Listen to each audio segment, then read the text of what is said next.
And welcome to episode 3 of Creature Comforts. This is a spin-off series of the Straight Chilling podcast. And in this show, we love to explore the fringes of horror and all things horror adjacent. I'm your host, Soju, and tonight we're going to be talking about A Christmas Carol from Charles Dickens. We're going to be talking about a lot of the films that are surrounding this property, but also focusing on the novella and how they're all kind of similar and different. One of the things that really kind of drove me to talk about this topic this month was the kind of curious idea of telling ghost stories as a Christmas tradition, where that kind of came from and how that relates to us today. And also the curious idea of A Christmas Carol being this huge Christmas classic, given its spooky setting and spooky ideas and all that kind of stuff. But before I get too far into it, let me go ahead and introduce my very special guest for tonight. First things first, I got to introduce my very special guest tonight, Nichole from the Light and Shadow podcast. Welcome, Nichole. How are you? Good. Merry Christmas. Glad to be here. Got Merry my festive Christmas. beverage. Me too. Hot cocoa for me. What you sipping on tonight? It's just a Manhattan. There's actually, I can't remember the name of the brand, but it's like a pre-mixed Manhattan, which I'm usually like anti because I like to do my own cocktails, but it's really good. And I was like, this isn't like super Christmassy, but it's got that little bit of like fruitiness to it. So put that on a cube of ice, popped a cherry in there. So Nice. Sounds works. delish. Get a little twisted tonight while we're discussing some literature. Yeah. What are your some of your favorite Christmas drinks and beverages like for the season, just in general? I really like a spiked hot cocoa. So I'll pour, just a little whiskey in there, and maybe some rum is great. I do love eggnog, like the classic eggnog is very good. Mhm. So do you like that alcoholic eggnog? Yeah. What I do you like mean, to put in it, like for yourself? well, for me, usually whiskey is what I have on hand. So it's usually going to be whiskey, but I do like rum in my eggnog as well. And I always have to put a little nutmeg on top and like maybe put a peppermint stick in there. So I like to dress it up a little bit. No brandy in the eggnog. I don't think I've ever had brandy in an eggnog, but I would be down to try it for sure. Yeah, you're a whiskey fiend. You sent us some Mhm. whiskey a couple times more Yeah. recently that tore us up on our Yeah. 400th episode. Thank you for that. Appreciate it. You're very welcome. Yeah. I was perusing the stacks and I was just like, when am I going to send them? And so I thought, well, it would be fun to send them the highest proof alcohol I've ever seen. So That was nuts. What was the proof on that? It was I think it crazy. was 145 maybe. Ooh, it was toasty. I'll tell you that. Oof, it Yeah. was burning going down. I feel like it was a barrel select, so like that's Mm, where a store will like go to the distillery and they'll taste a bunch of different barrels and they pick just the one barrel they like, as opposed to normally whiskey's like a blend of different barrels. And so okay. I feel like the distillery that chose that barrel probably chose it like for the pure spectacle of it being so hot, which is why I chose it for you guys to drink, because I usually don't go over like 110 proof is kind of the hottest for me. hmm So I was like, this seems like the right choice. Thanks. So you haven't tried the one that you sent to us? I haven't had a whole glass of it. When David Okay. first got it, he was like, "Oh my God." Yeah, I gotta And try it at he least. had it. And so Oh, like I had a couple sips of his and that was all nice. I needed. Cool. Well, Yeah. Nichole, please tell us about some of your spooky doings. We've had you several times on the Straight Chilling podcast. I have been like so excited to have you on for this little segment, but tell us about some of the things you do on your own. So I have a podcast called Light and Shadow. I've been doing it since 2018, I think was my first year. And I do something a little different. Like, a lot of horror shows are either horror review or like horror fiction. Mine's kind of like the podcast lore, if you've ever listened to that. So I usually pick like a topic, like a cultural topic, and talk about kind of events in history that center around that topic. And then I talk about the movies and the media that also are related to that. So it's kind of like half folklore, half horror. I haven't been super consistent with it this year because I took on a different job and it's been, a little more demanding than I thought it would be. So we'll see like where the future of it is going to be. But there are, I think, probably about 40 or 50 episodes there right now. So would love if people would check it out. There's definitely some Christmassy and or wintry themed ones. So there's some content there for anybody who's interested. Yeah, you got a great back catalog. And one of the things that, I was like really adamant that I wanted to have you on for this Christmas themed episode about. I wanted you to read the novella and asked you if that would be okay. But a lot of things on your podcast revolve around literature. Specifically this summer, I was on the Straight Chillin' Slack and I was talking about, oh, I'm on this island and I'm eating, abalone for the first time. You're like, oh, like, have you heard the story of the abalone thief? And you had recorded an episode about it.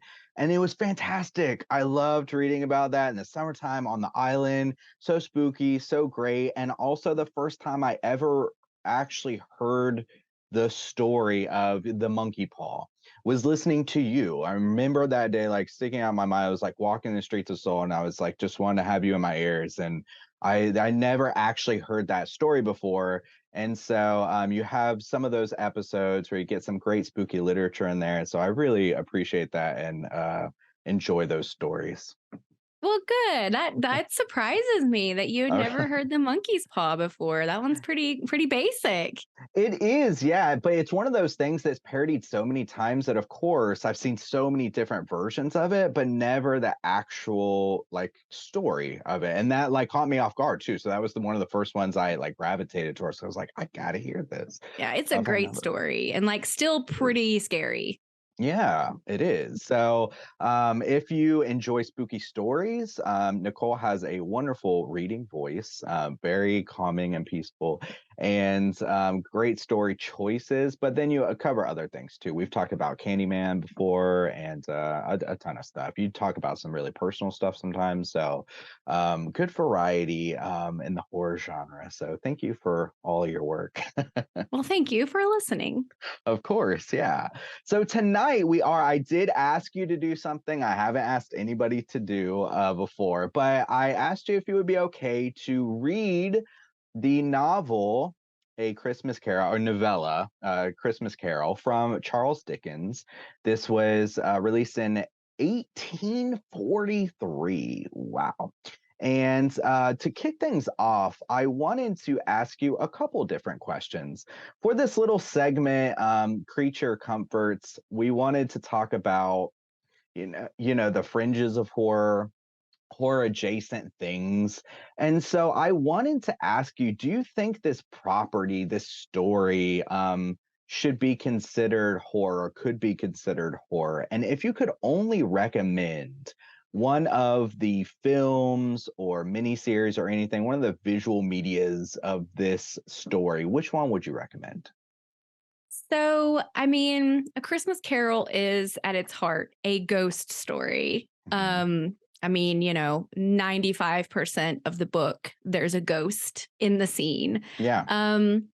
And it does have its moments, its horrific moments, for being such a wholesome story, like ingrained in Americana. Like it doesn't shy away from some of the darker elements, which is one of the things I love about most classic literature and fairy tales and such. So I think it's horror adjacent, at Hmm. least, I don't think it sits like squarely in the horror genre. Although I think there is a version of it out there that could be in the horror genre. Hmm. Um, you and I have talked about this a tiny little bit, but FX a few years ago did like a dark version of A Christmas Carol. I was very stoked about it. The cast was really good. The trailers looked good. And then I was a little disappointed in it because it delivered on the darkness, but also it Hmm. had this sort of just like hopeless core through It it. does. It's the super like bummer. I watched it for the Yeah. first time this year. Yeah. And I But was it's just a like, bummer. it is because A Christmas Carol, you kind of need the balance and it's almost overly sweet and optimistic and hopeful, but I think that's one of the things that's so special about it. So I think if you lose that kind of core of hope, you Hmm. sort of lose the essence of A Christmas Carol. So Trying to pick just one version is very difficult. Um, so I kind of have a two-part answer, I guess, if Good, because you'll I permit I me. also did that as well. Even though I Okay. broke my own rules, like pick one. Good, So perfect. We're on hard. the same page here. Yeah. Great. So I love the 1951 version, which was made in England, and it was originally just called Scrooge, and then they called it A Christmas Carol in America. That made it really difficult for me to like nail down and rewatch the Yeah. correct version. hmm Um, but it's black and white, which gives it like the spooky and the classic vibes. The actor who plays Scrooge is just like really good, both as a crotchety old man and like when he is joyful at the end, like he's funny to watch. And I think it actually might be the first version that I ever saw. I remember we had like like a copy of it taped onto like a VHS that my Oh mom would yeah, record it off old TV. school. Yeah. Yeah. Um, and so that one to me is is really classic, and you get sort of the darkness and the sweetness.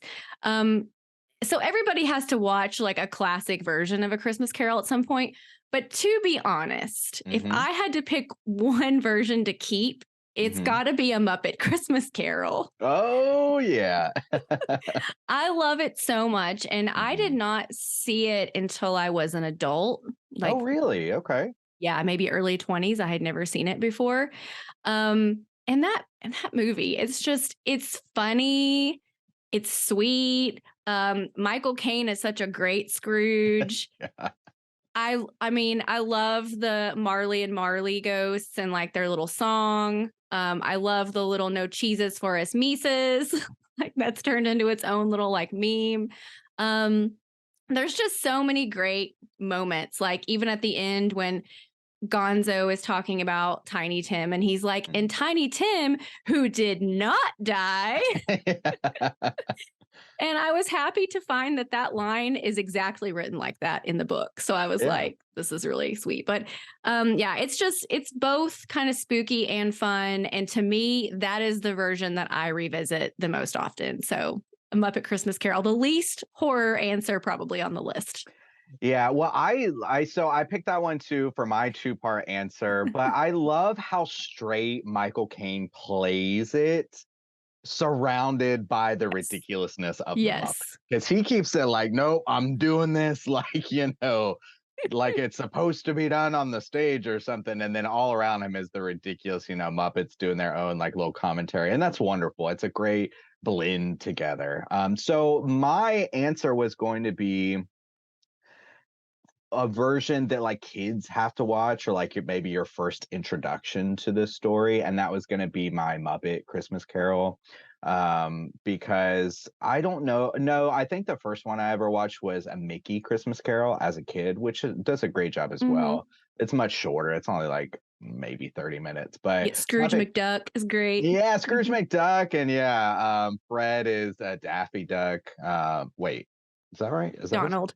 Donald. Oh my God, not Daffy is the Looney Tunes. Donald Duck. Thank you. But Mickey Mouse is Cratchit, and it's just it's a great little version. But I do love the Muppet one the most. It's like a kid friendly version with the fun and stuff.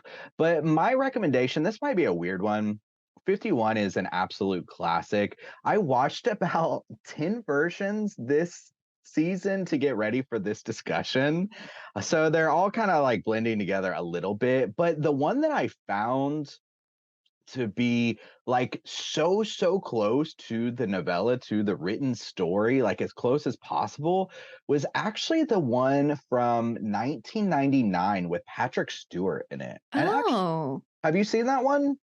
I believe so, but not recently.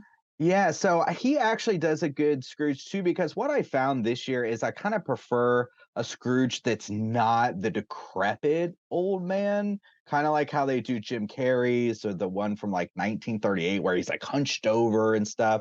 I kind of like him as an older man, but with time to change. I think I like the hopeful aspect that he might be around for a while to make some, hopeful changes in the world. So Yeah. I like Patrick Stewart playing him, and they really do a lot of things that are interesting from the books that a lot of things kind of cut out, I think, for time and story wise and stuff. So Yeah. I would recommend people check that out if you don't have the time or the patience to read the novella. Yeah. So. And I will say too, like some of the older ones, like definitely the 51 version, I Mhm. can see how some people would think that's a little slow and a little Mhm. dry. Yeah. So like if you try to check that one out and you're like, this is a little too classic for me, a little too old for me, then I think like something like the 99 version would probably be really great. Mhm. Also, I stumbled across something I did not know existed. When I was looking for the 1951 version, like I just went to my Roku and like searched, I didn't know what app it was going to be on. And it was like HBO Max. So I was like, great, take me to HBO Max. So it opened up the media as it does and starts playing the movie. And it was like clearly in the 50s, like 50s or 60s. And I was like, does this movie have a different opening? I don't remember. Like at some point, are we going to go back to, Was it not the classic Christmas Carol story? No, they had labeled it wrong. Oh, so it was like a So totally different movie. it was a totally different movie in black and white, Okay. written by Rod Serling. Was it a Christmas movie? So it was called, I discovered after watching about 15 minutes of it. Yeah. It's called A Carol for Another Christmas. Okay. Yeah, I did not watch the whole thing. I couldn't dedicate the time to it. But it basically, so it's like an updated storytelling, and it feels like an episode of The Twilight Zone. Like you can tell Rod Serling did this, which I love The Twilight Zone. So I was intrigued, but it's about, it seems to be, again, I watched just like the first 15, 20 minutes. It's all about like war. Like the first ghost, the ghost of Christmas past, is this soldier from World War One. Oh, so it is playing somewhat off of the story then. Yeah, it is. It is like it's laid on the framework of it. Okay. So now I'm kind of interested to go back and check that out because that was a rabbit trail I'd never heard of. It's a perspective I've never seen before. So yeah, it's on, like I said, it's on HBO Max. It's called A Carol for Another Christmas. That's a total blind spot for me. I've never heard of that one. So, and I like wrote out in my notes a ton of different copies, and that like didn't come up in any of my watches or searches. So I will probably check that out before Christmas hits on Sunday. So cool. Great little gym. Thank you. There you go. All right. Well, so this is probably quite unnecessary because this story is almost 200 years old, and there's literally like a new version, like 2 or 3 versions that come out every year. But before our main discussion, I will go ahead and ridiculously drop a spoiler warning. Spoiler warning. All right. So the first thing I wanted to ask you in particular, we've seen a ton of different versions of this, but reading the story, was there anything that kind of surprised you or that you found was often cut or left out? Or what did you think of the written story? Oh, and this is the first time you'd read it. Is that correct? Yeah. All right, cool. Surprisingly, I had never read it before. So I actually purchased a copy. Oh, that's a beautiful copy. Isn't it? It's from Amazon. And Nice. it's like it's got the gold edges and everything. Oh, that's wonderful. It's perfect. A tiny little book. It's I guess like a reproduction of the original novel. And so like the type also is kind of small. Okay. So when I first got it, I was like, ooh, this will be pretty on my shelf, but it's gonna be more difficult to read. Yeah, I gotta get it up close. Yeah, but I have to have a pretty copy for my It shelf. looks So really nice. yeah, it's really pretty. But I was actually surprised how similar the book was to like the myriad of adaptations I've seen over the years. There weren't a lot. There were like no like left turns where I was like, whoa, that's way different. And I guess part of that is probably because it is, like you said, more of a novella. So they can pretty much tell the whole story with just a little bit less detail and the normal length of a play or a movie. So there weren't a lot of like really specific surprises. A few just like little things I noticed. I thought the section where Belle breaks up with him, that section is like a little more brutal than you usually see. You know, they usually It's kind of tough. skim over that. Yeah, and some of the stuff she says to him is like spot on, but also like really heartbreaking. It is. I Um, will say the Patrick Stewart one, get the breakup scene, gets that mhm. scene very well. It's all there. The way she said, you're right. The way she says things, like she asked him the question of, if you could pursue me today, as the man you are, would you, and getting that response from him, Yeah. and like, I release you from the contract and things like that. She does it with such like grace and understanding, and yet it's not like this thrashing anger or resentment, but it's so powerful. I love Yeah. that scene. I Yeah. actually have I'll read a little bit of the excerpt from it Yeah, if you please don't do. mind. Of course. Let me see here. I didn't like copy and paste. I'm like, I'm actually gonna just read out of the book. That sounds wonderful. Yeah. Imagine that in our digital age. I'm reading I from a book. know. Let's see. I mean, there's a lot of good sections in here, so it's kind of hard to find just the perfect one. Okay, so this is basically after she's had the discussion with him. Um, and he is basically like trying to tell her that he doesn't want to break it off. But she says, "You may, the memory of what is past hath makes me hope you will have pain in this, a very, very brief time, and you will dismiss the recollection of it gladly as an unprofitable dream from which it happened well that you awoke. May you be happy in the life that you have chosen." Yeah. Yeah. And Damn. like you said, she's very graceful about it. She's not cruel. She's just very matter of fact, and she knows it's not going to work out. But when she's basically just like, "I hope you're happy," like, whoo, it's tough.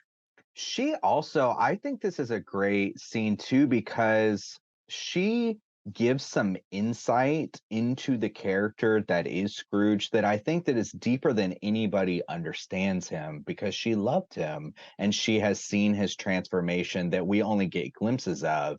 And so one of the things that she kind of mentions, she says, "You fear the world too much," which is interesting, which is an interesting phrase to describe Scrooge, who we've seen as this cold, calculated man who is ascended to the top, or in this kind of place. The book, or the story, even opens up talking about how unfeeling he is. It's so bitter cold out, but he doesn't feel the cold. He's just that unfeeling. He can't even feel the cold outside. And for this person who has like knows him deeply to say, like, no, you're just afraid, like you fear the world too much, that's why you cling to kind of like the control and the money as like your kind of, it's, way to deal with the world. That I don't know, that kind of struck me as very powerful too, because she sees him differently than anybody else, and she sees the kind of vulnerability, I guess. I love that scene, and it is often cut, or at least like toned down a lot. Yeah. There's Mhm. actually, I don't know if you've ever heard of this. It's become kind of infamous at this point, but in the Muppet Christmas Carol, when they break up, there's actually a whole song that used to be in it that is cut out. Did they cut? Oh no, there's an Yeah. uncut version out there. There's an uncut version of a Muppet Oh Christmas no, of a Carol. breakup song. Yeah, and so when I don't know if they cut it for time or whatever, but it basically is her telling him like why I have to leave you and why it's not Mhm. working. So when that's in there, it does give the story and their relationship more context. So you can probably find it on YouTube, I guess, the Yeah. uncut, the lost song. That's cool. I'm like adding all these things to my list. Check it out, check it. Even though I've already watched like 10 versions, like I gotta check these extra little bits out. Yeah. There's right after that in the story, in the actual story. This part is often cut. It's in a couple versions, I think. I can't remember which ones, but um where a lot of them end after that, because that's such a powerful scene. If they do include it, he'll be like, I can't see anymore. That was too much for me. But in the story, he actually sees her one more time after that with Yes. her new family. Oh, and it's And so hard. rough. And there's one passage in particular. So the ghost he takes I think he takes Scrooge to the Christmas that Marley actually died. I think that's when he goes to. So it's, not that far removed, 7 years removed from when the story is being told. And he sees Belle again with her family, with her children.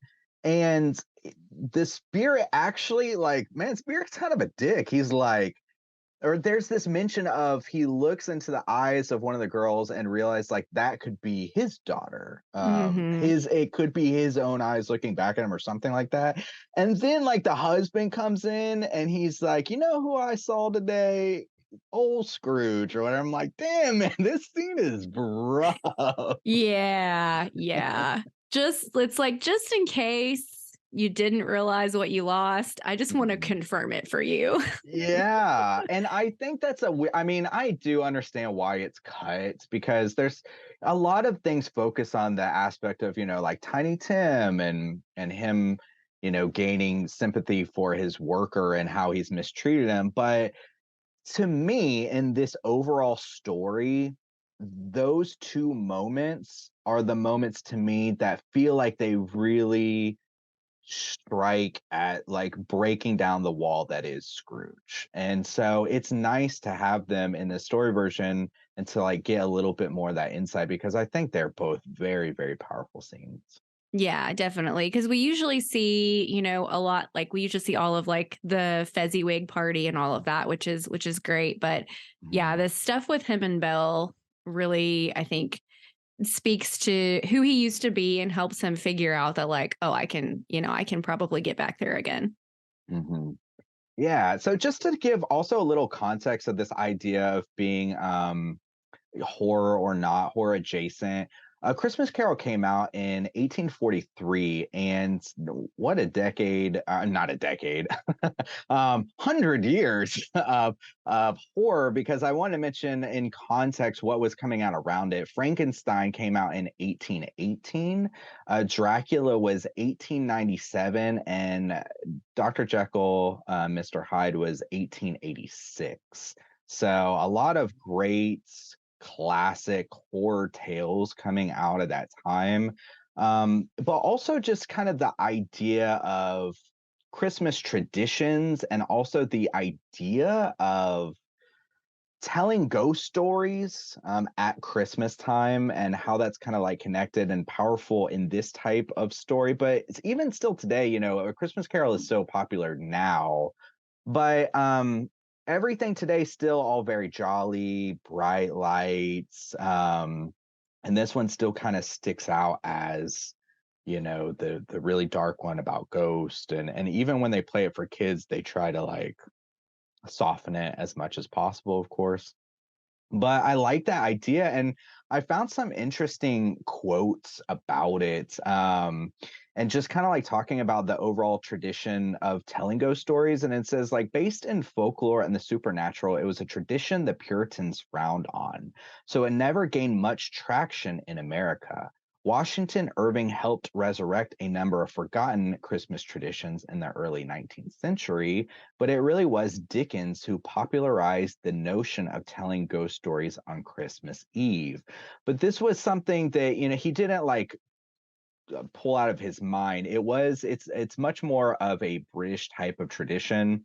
There was is he a humorist? Jerome K. Jerome wrote in 1891. He said, whenever 5 or 6 English speaking people meet around a fire on Christmas Eve, they start telling each other ghost stories. Nothing satisfies us on Christmas Eve but to hear each other tell authentic anecdotes about specters. It is a genial festive season, and we love to muse upon graves and dead bodies and murders and blood.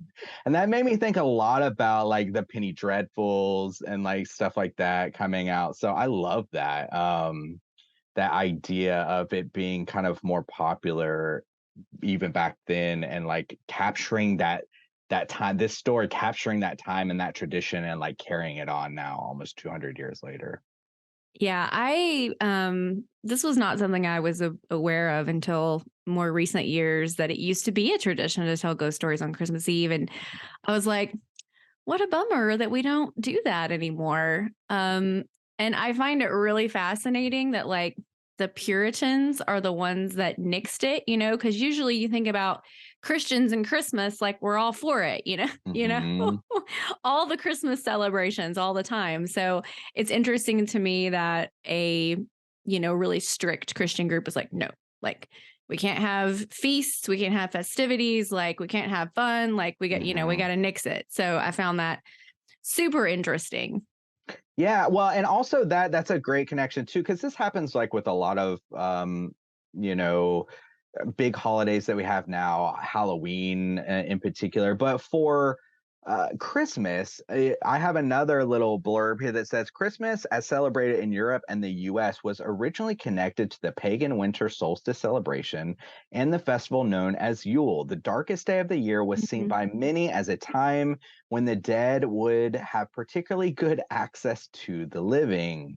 That happens a lot around, we talk about Halloween in the same kind of way in the pagan traditions of Samhain and the connections of like the spirits to the physical world and stuff like that. So I found that interesting to read that too about the idea of Yule and Yeah.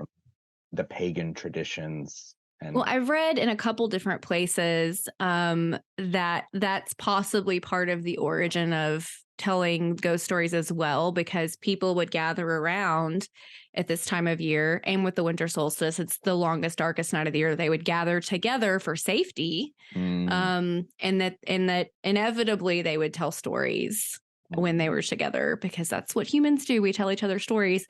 Um, so yeah, I find that really cool how that culture is so different than our culture.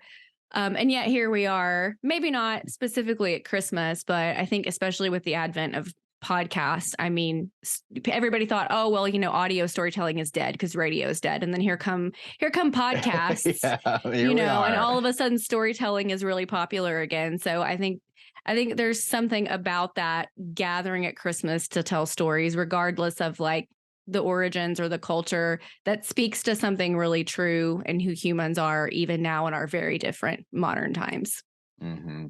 Well, and even you saying them gathering together for safety, it brought out the mind like if it's wintertime, you would probably be gathering closer to a fire to stay warm. But that like totally goes to our idea of summer campfire tales where we're telling ghost stories, the guy with the hook with his hand out in the wood.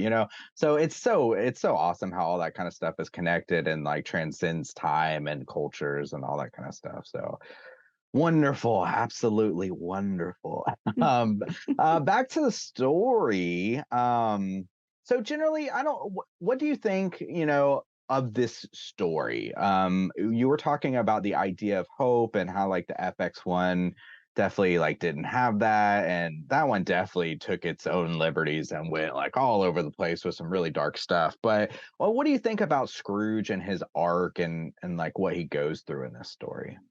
I think it's a story that we all want to hear. It's something we all want to believe. Mhm. Um, and so even though it is very, I think, surface level of, he's painted as just this very cliche old miser, and then at the end, he pretty easily has a transformation. And then one of my complaints actually about the story in general has always been, well, he has this transformational night, which I Mhm. believe is possible, after everything he sees. I believe it's possible that he changed overnight, but I Mhm. think in the real world, everyone wouldn't just accept it. You know what I mean? Yeah. I think that it would take a lot longer for really his life to change. Even if his heart had changed and his intentions had changed, I think it Mhm. would take a little while for him to get integrated back into the community. And that's like more of a process. And in every film adaptation you see, and then the book too, I mean, it ends. It's just like, well, Scrooge Everything's is good great. to his Yeah. word and everything was great. Yeah. Yeah. So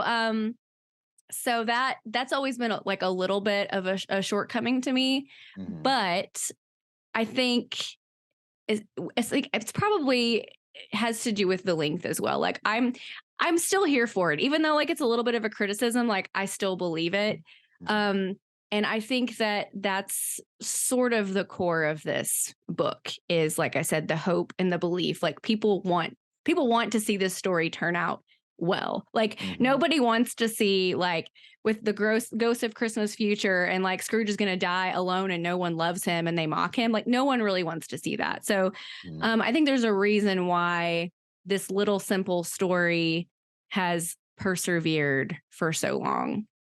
I mean, it's something that I can't even remember the first time I was really exposed to it. It's just always Mhm. been in my life. And I think most people in our modern time would say that, you know. So I think it's just one of those like classic, it's not a folk tale or a fairy tale, but it sort of serves the same purpose, you know. It is. It's like a cautionary tale that like I would be surprised to come across anybody in our culture that doesn't know at least like the baseline stories of this. I feel like even the name of Scrooge or the infamous phrase of like bah humbug, just like everybody would know. Yeah. I want to meet the person who doesn't know that. Speaking of bah humbug, I thought this was interesting. The term humbug means deceptive or false talk or behavior, and Dickens like really kind of coined this phrase for this. It wasn't. I mean, maybe it was like said and like around, but it wasn't like the prominent thing that like we all know it as now of bah humbug. So that's pretty cool. To your point, though, that is kind of one thing FX did is theirs didn't really end with that Christmas day of like everything's great. Yeah. And I'm pretty sure, you know, his worker old Bob, he quits and the wife tells him like you'll never be forgiven, but he has a little bit of redemption in that he does something to ultimately save Tiny Tim's life.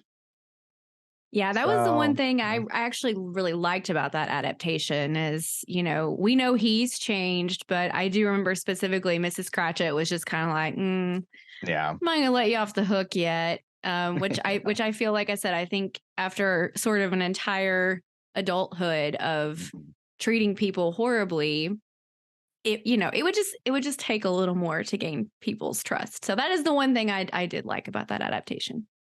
One thing after watching the FX version that really made me appreciate the original story more, though, was it's very interesting the way Dickens tells this story. And I feel like it's very different than how we kind of tell stories today in a lot of our media, which is kind of what FX tried to do. But it's interesting to know the character Scrooge in the first section. We're presented with five different staves? Is that what they're called? Stave Hmm. one. And then you know, we're introduced the whole situation, all the main players and characters. And then in the second one in particular, you know, we start off with this lonely boy whose mother died. So we get this kind of like core, maybe like childhood wound or something of the death of a mother and a rejection of a father. He's sent to boarding school. He's not welcome home most Christmases when his friends go off.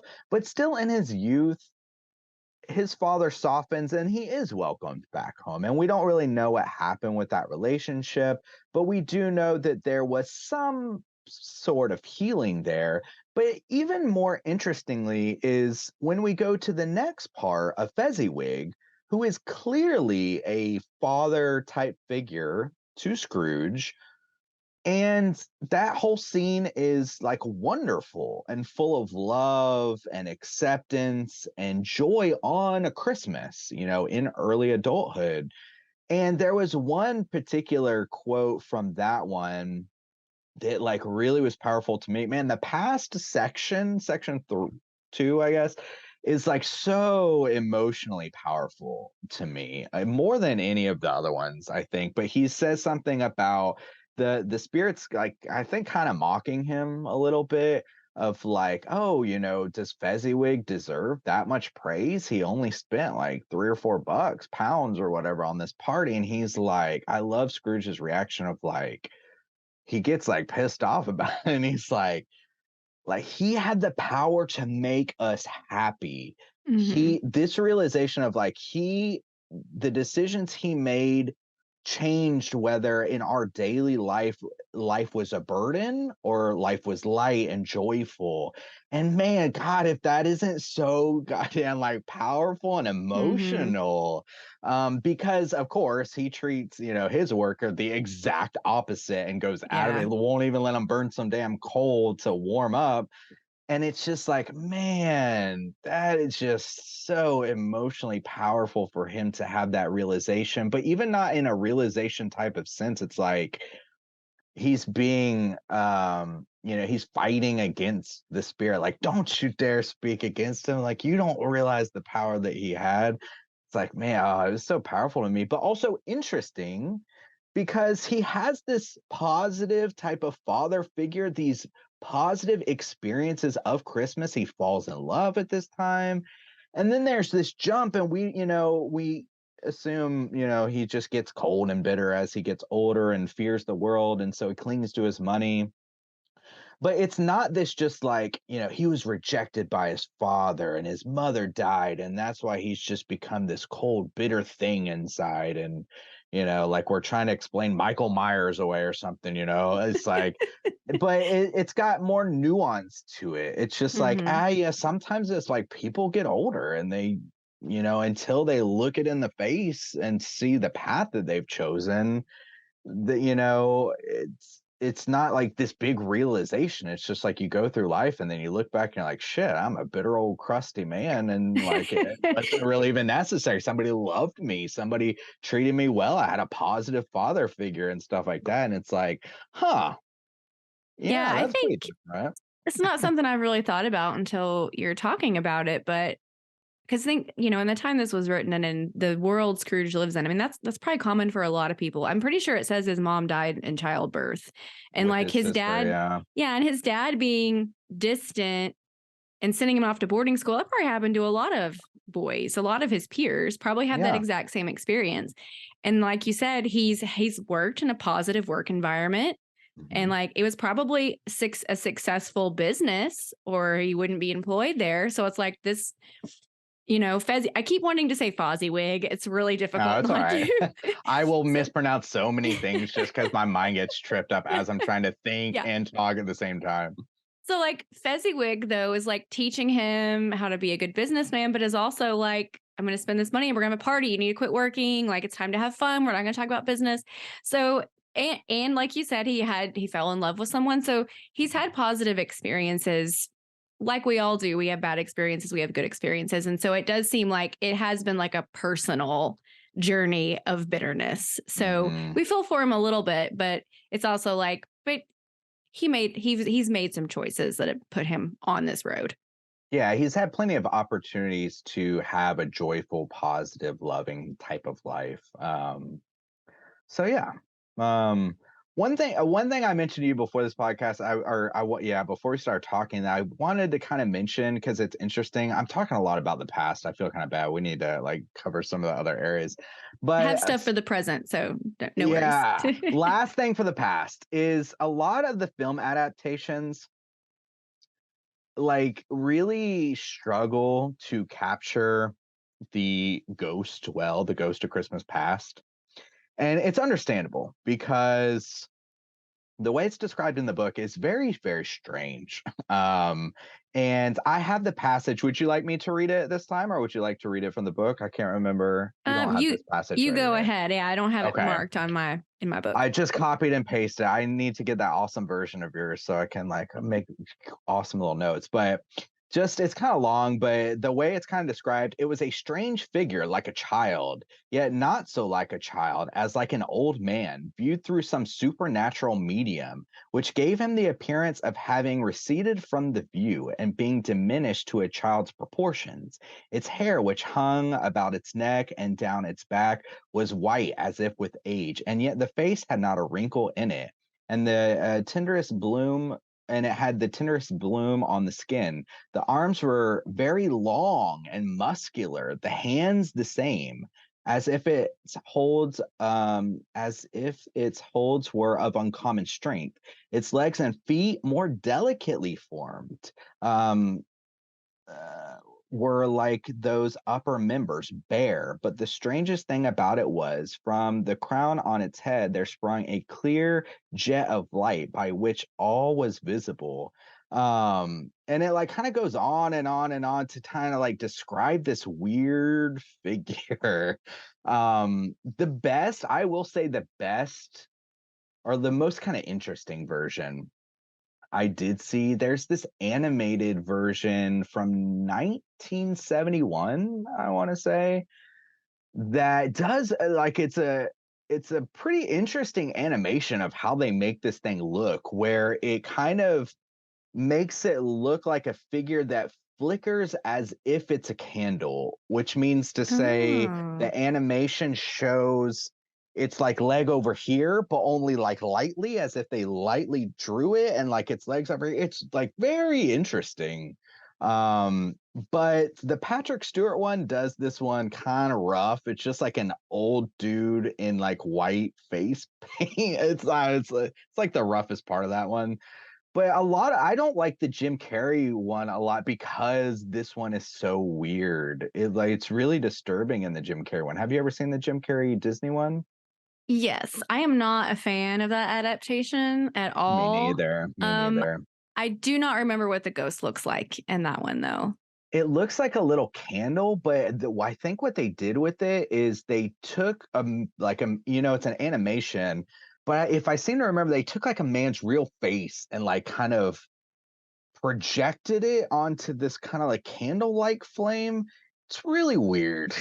Which um, is, it sounds like, I mean, the description's really weird. So yeah, it's hard to capture. yeah, I don't know that anyone has ever really done that, but I don't know if I don't know. That's a tall order. That's a tall order. Yeah, it's interesting that he came up with that because the other ones are pretty standard and pretty easy to kind of, Mm-hmm. depict in a lot of the films. But let's get to the present. Okay, so the Okay. present. What did you think about the present in this written story? So this one is the one that I have the most notes about, like excerpts from the book. I'm gonna shut Like, up now. Then I've been yeah, talking way too much. there were just a lot of moments that I thought were just really beautiful, and these were moments that also just expanded from what is usually adapted. Not Mhm, big plot points or anything, but just like things that add color. mhm. Um, so let me see here. So one of the things is when, well, first of all, I love the Ghost of Christmas Present. Like, Yeah, he is just, I love that he's sort of bumbling and he can't remember what he's already said. And that line of come closer and know me better, man. Like, I don't know yeah. why. Like, I don't know why, but like that line is just like, I don't know. It's just like a joyful, like friendly line. And I've always loved it. Mhm. And of course, again, and the Muppet Christmas Carol is great. Oh yeah. Um, so in general, though, when the ghost is taking him all over the world so he can view these little vignettes, and it's mostly like desolate, depressing places.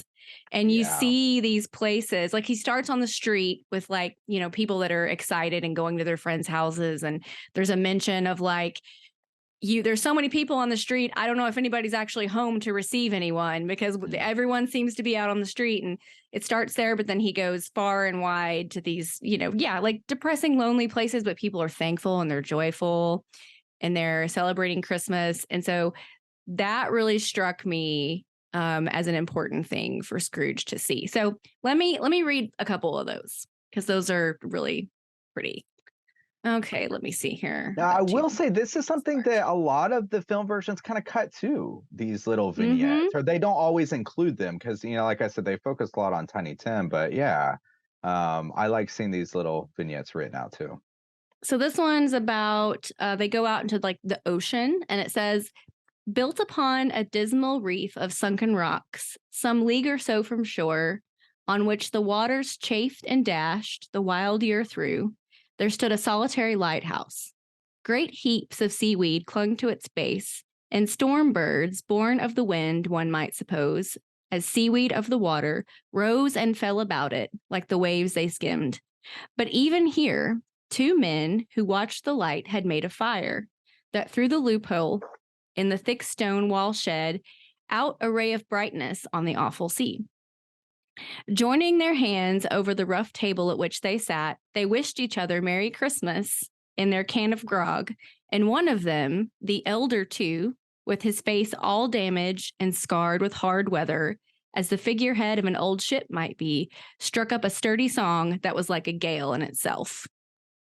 I just love that. Wonderful. It Yeah. is the description of his face. Well, Mhm. because it's great to, there are people out there who have a harsher time than Scrooge, not just in money, but like they've worked too. They work hard and stuff, and yet everyone enjoys, the Christmas spirit. Yeah. Well, it reminds me of when he has that encounter with Fred earlier, Mm, and he's like, "What right have you to enjoy Christmas? You're poor enough." And yeah, and Fred's like, "Well, why don't you enjoy it? You're rich enough." exactly. I love that line. Yeah.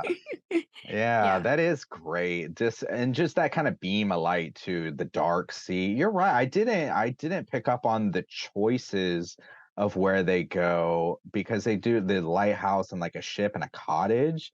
But you're right, they're all Mhm. desolate, dark, harsher places, but they're filled with warmth and love and the Christmas spirit.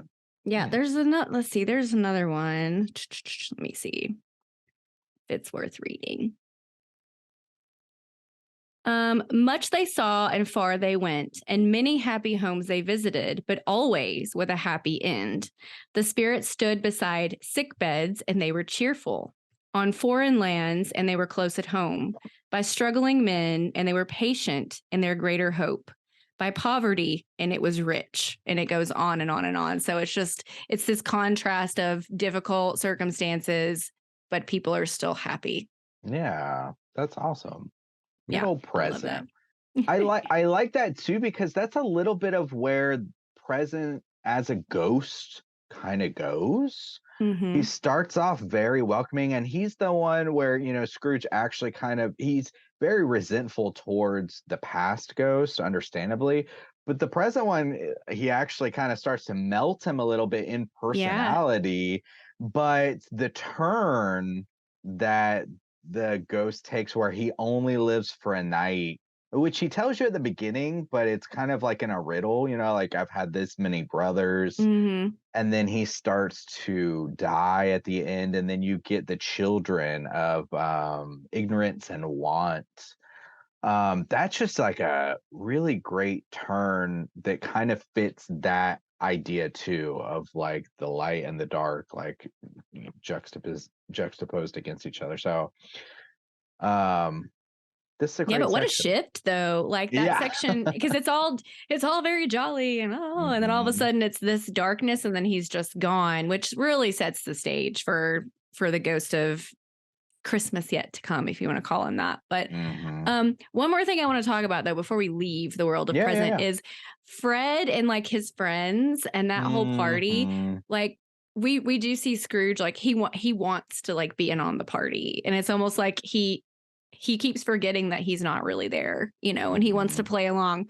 But so I think there's a reference to Bob in this book. I don't know if you caught it or not, Uh-oh, here we go. but on page 105, Fred is entertaining his friends, and this is the narrator Dickens talking. Ha ha, laughs Scrooge's nephew. Ha ha ha.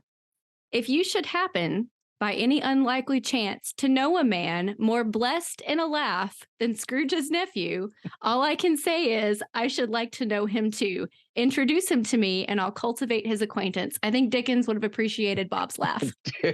I do. It gets me going sometimes. Ooh, we'll get into this like whirlwind of Bob just makes me laugh more, and so then that makes Bob laugh more, which is like Yeah, and it's you can just hear him dangerous. like struggling to breathe, and then Yeah. that just elevates it. Yeah. Yeah, yeah. We have been many a time where I have to leave the room to survive so I can breathe. Oh, nice. Nice pull. Shouts out to Bob. I know you're listening. Um, Bob does have a wonderful, unique laugh. So I sent Bob maybe I posted on the Slack was it France or something? Some talk show did this little segment where they brought like 8 people together who all had crazy, different, like wild laughs and started making them laugh. And it's like, I sent to Bob, I was like, dude, you need to be on the show, because it was hilarious how like the one would get surprised at the other person's laugh, and that would make them laugh more. It's like I was saying, like this crazy segment. Yeah, I saw that. You posted that one in the Slack. So that was a good pull for sure. Yeah. Good looking out for our boy Bob. He killed it. All right, what do you think? Future, this is the kind of like the horror a little bit, or like definitely more of the horror aspect. Outside of Yeah. Marley's moment, we didn't get to talk a lot about Marley. We can go back, of course, but that has some good horror aspects in it too. But let's talk about Future first. So Future, I feel like this is the one that's like most captured throughout most of the film adaptations and stories. Mhm. And it's pretty, it's pretty basic, where you find out Scrooge is gonna die, Tiny Tim is gonna die, and the people surrounding it. Now it is like a little more interesting to talk about like the people kind of selling off his stuff, and like how the money didn't really do anything for him. It just goes into the hands of the people he like resents so much, Mhm. and not towards the people who, like his nephew that he should like love and be with and welcomes him, or his employee who's very loyal and works hard for him. It just like is pillaged by all the like people he hates and hate him and resent him and don't even want to go to his funeral or anything like that. That's pretty powerful in some ways. But yeah, this one is pretty straightforward. I don't know what you think Mhm. about the future part. Yeah, I think this one is probably my least favorite section to read. I mean, usually when I see this depicted, it's always Mhm. very dramatic and it is a shift. So I appreciate like the visual, and I appreciate that it's always like a specter of death who won't even speak to him.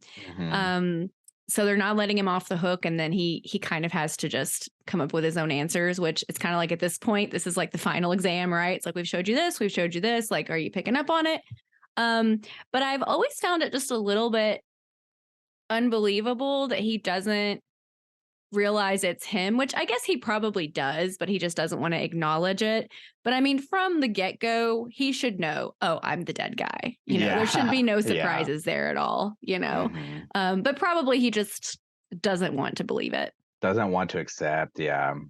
When Hmm. also it kind of, well, does it? I've watched so many versions, and then also the book. So is it implying that he died the very next day of Christmas? So yeah, I think you're right, but we don't know what year it is though, because Yeah, it's we don't know for future. sure. Yeah. So I don't Mhm. think they're suggesting that he went to sleep after Marley and then he died the He next died day. the next day. Okay. I think it's just sometime in the Some future. Christmas. Okay. Okay. Yeah. Yeah, I think Gotcha. so. And yeah, with the whole idea of death, you would think that this would be the most emotionally impactful, or I feel like a lot of modern storytelling wants to kind of go that way.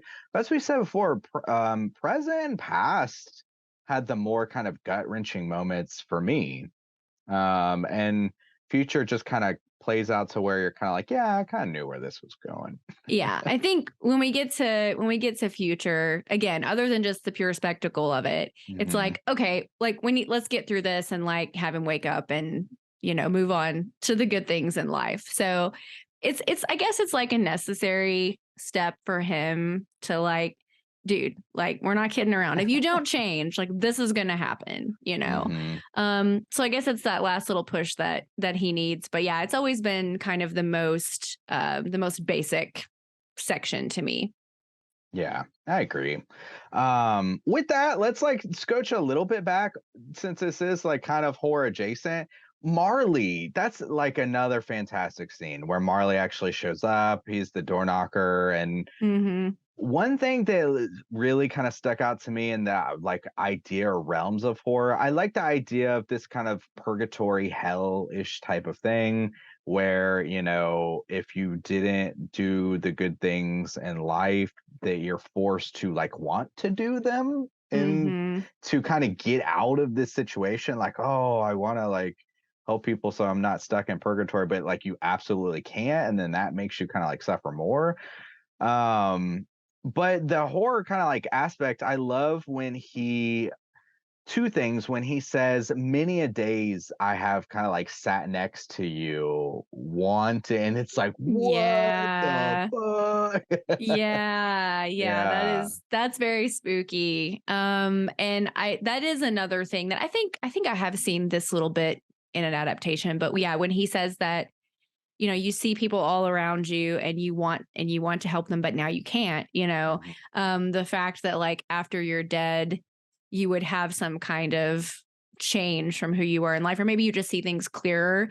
But that's another thing I've always wondered about is, Marley says, I forged this chain in life link by link.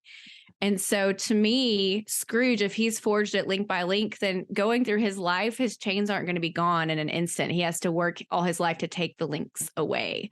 That's a So good point, yeah. that's another thing I've always thought about with him just changing abruptly. It's like, yeah, but you still have a lot of work to do. Now, the book doesn't tell us that's how it works. It's just in my brain. It's like, if you forged it, then you have to disassemble Undo it, yeah. Mhm. Because it does a great job describing too. It's the chains, but it's wrapped up in it is like ledgers and purses and all these things that he's used to oppress people. It's like he's carrying his tools of oppression with him always.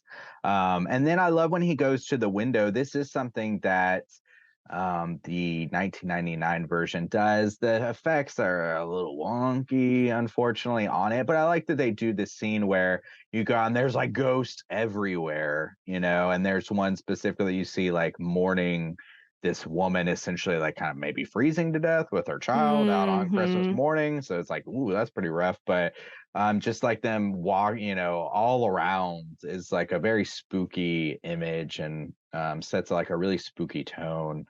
Which I really enjoy because you don't get that a lot in Christmas tales, but it works so well though with the setting of it being freezing cold and dark and frigid and harsh outside. Yeah, and I think him hearing from like a peer, somebody he trusted, it really sets the tone for him to accept what's to come. Without that, the whole story kind of hangs on his meeting with Marley, really, and it is grave and powerful. So one of the coolest adaptations of Marley I've ever seen is so there's the closest theme park to me is in Branson, Missouri. It's called Silver Dollar City. Okay. And they do this big Christmas event. Like literally every building is covered in Christmas lights. Like it's a whole thing, and it's in the Ozarks. So you can imagine it's very like log cabin country-ish. And so it's a family thing we do. We go to Silver Dollar City, and they do this little hour and 20-minute play called A Dickens Christmas Carol. This is what I sent you the little video snippet of. And the way they do Marley is, which I find stage adaptations are always so different than film, and it's fascinating how they pull certain things off. And so Scrooge's like bedchambers is on the stage, and Scrooge is standing in the middle of the stage, and you like hear Marley's chains, and he comes flying in from the side of the theater through the air and floats. He's over the audience, but pointed at the stage at Scrooge, and he floats. And so Scrooge is looking out at him, but kind of like over the audience. And the whole exchange is done that way. So he's floating out over the audience. And like, it's very cool. Like that particular play gets pretty cheesy. But that moment, I was like, okay, y'all did Marley right. So that's like the first thing you sent me when I was like, hey, you want to do this? And you're like, yeah. And then you're like, immediately, like, you got to check this out. Yeah.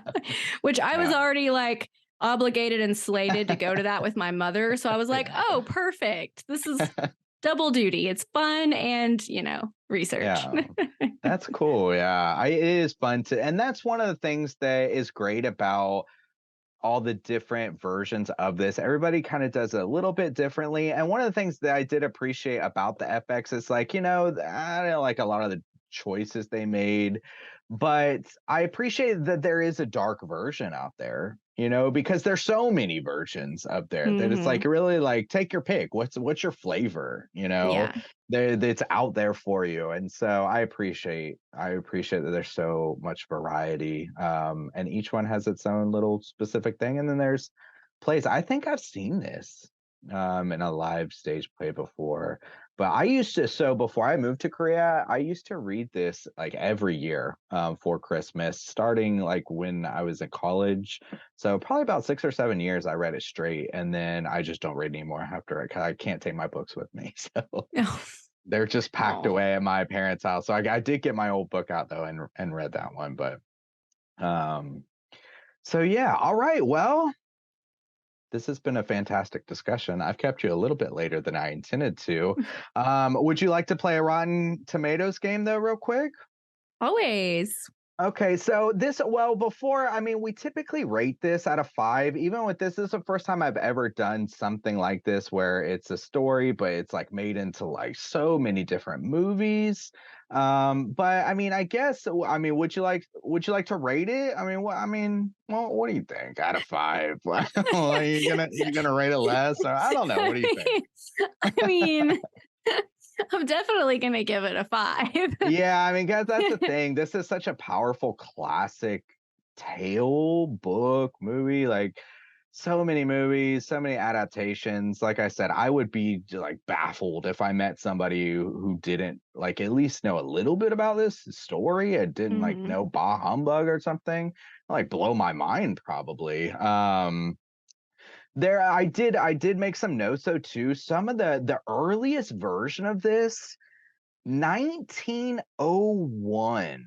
There is a film that Wow. you can watch. It's 6 minutes long, shot on 35 millimeter. It's called Scrooge. And the thing that I kind of really like about this tale, no matter what, in that 6 minute clip, you like get the story. They go through Really? this story in like 6 minutes.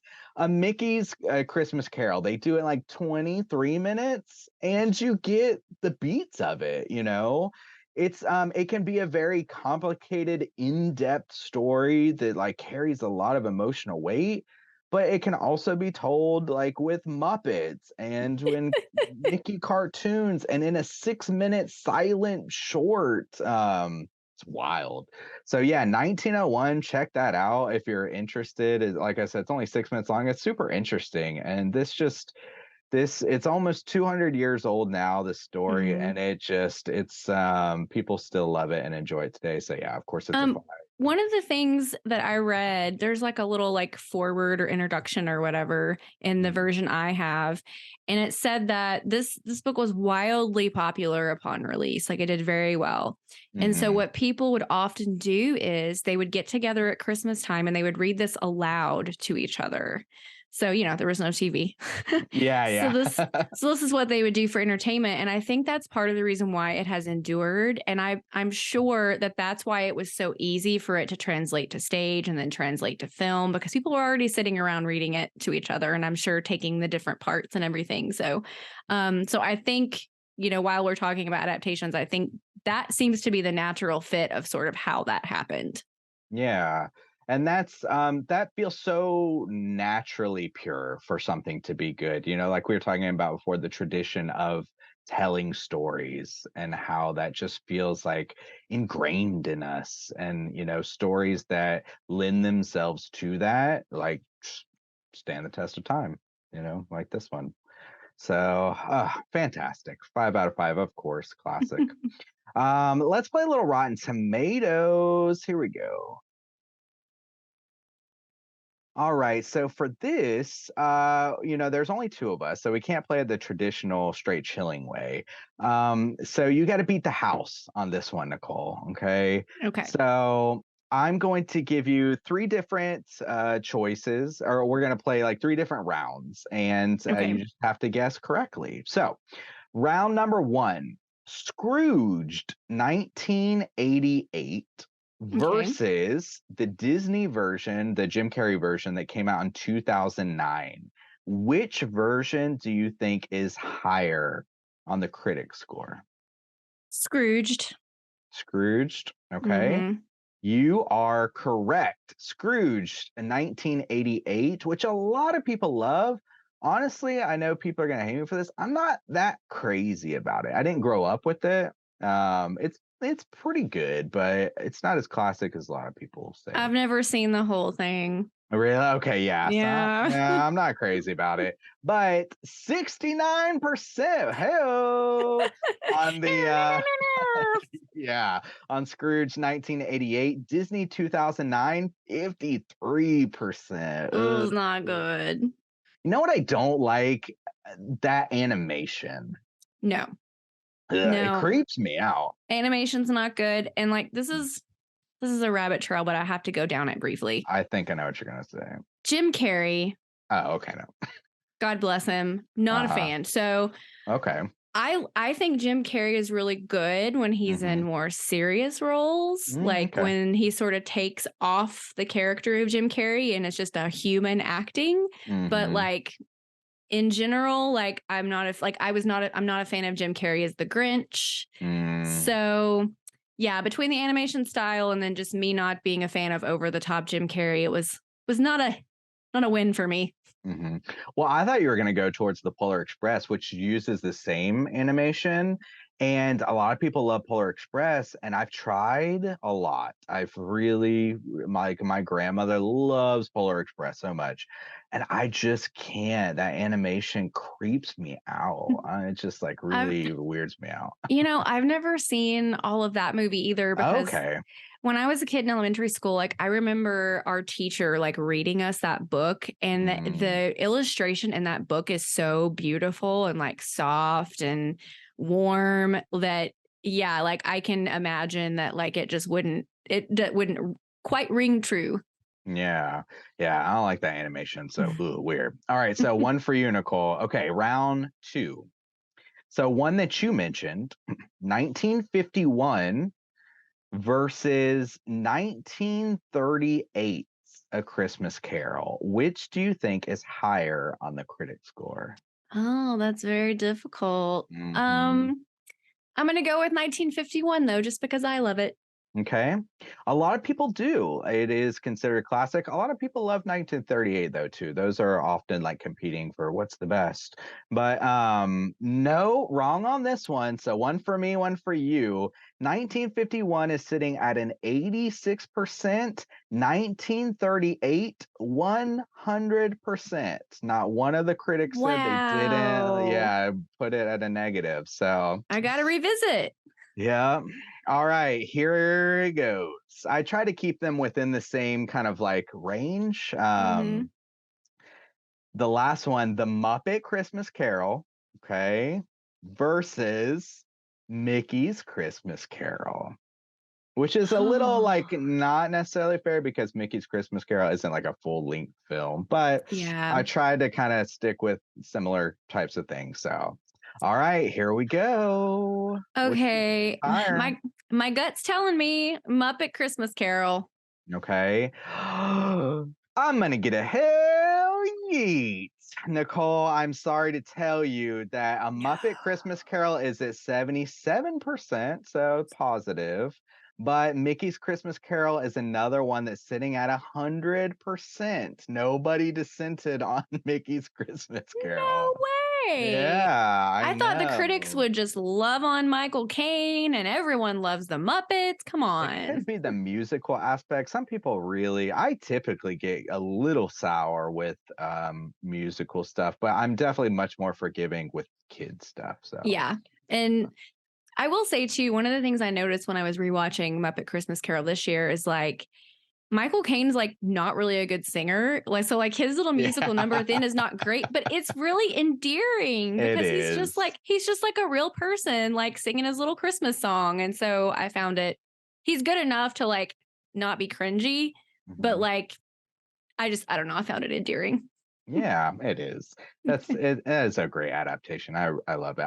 That's the one I always like watch every year. If I'm gonna watch one of them, it's Muppet Christmas Carol. So All right. I had like some trivia, but we covered a lot of like stuff in the main title. We've been going a little longer. I don't want to keep you too long, but thank you for spending this little Christmas holiday with me. I really enjoyed talking about this. Like I said, I've loved it for a long time, and I wanted to have like a real in-depth type of conversation with it, and you provided a great one. I loved your little copy. I'm like, I love that you got to read from it.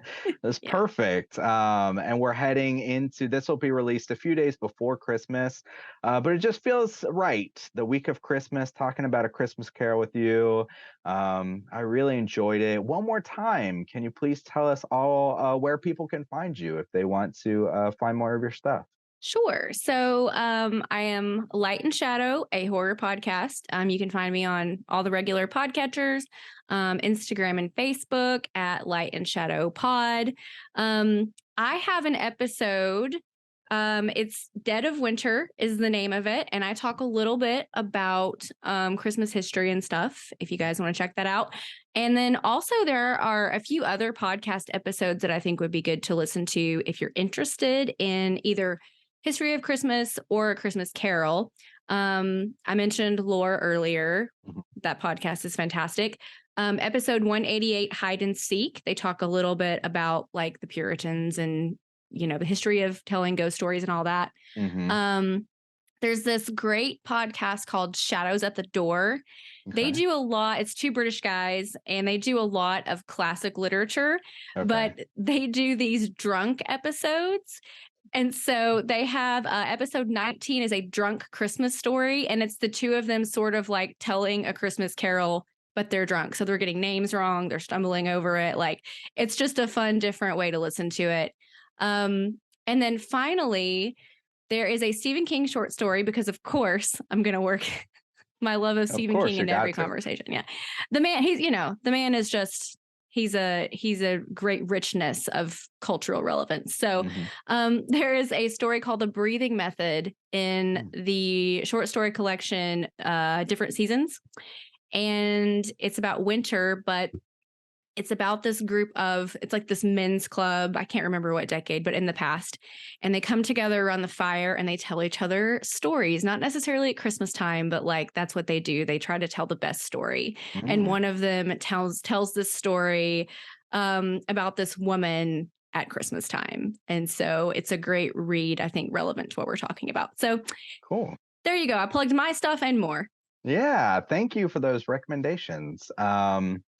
I have all the little notes now from this episode. I've got a few days to like check everything out, but I really appreciate the insight and stuff. And thank you for joining me. We will absolutely have to do this sometime again soon. And but for tonight, thanks for hanging out with us. Merry Christmas, happy holidays, happy New Year, and until next time, don't forget to keep chilling.